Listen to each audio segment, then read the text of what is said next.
O, nak, sino yan? Ay, Ay, Diyos ko, ano ba itong inuuwi ng anak ko? Adik ba to, user? Ay, baka naman kaya intel. Hindi ka na mahal. Nay, kayo naman kung ano-anong putong sinasabi nyo. Jowa ko po pala si Papa. Ano, anak?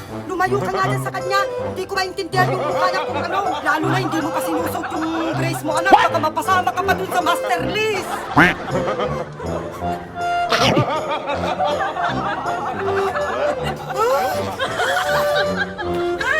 Hindi ka din nga. Umiyak nga muna po kayo para kumalma naman kayo.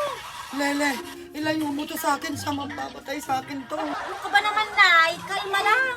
Jowa ko po yan, kontraktor. Ha? Talaga ba? O, Lele, magpakasal na kayo.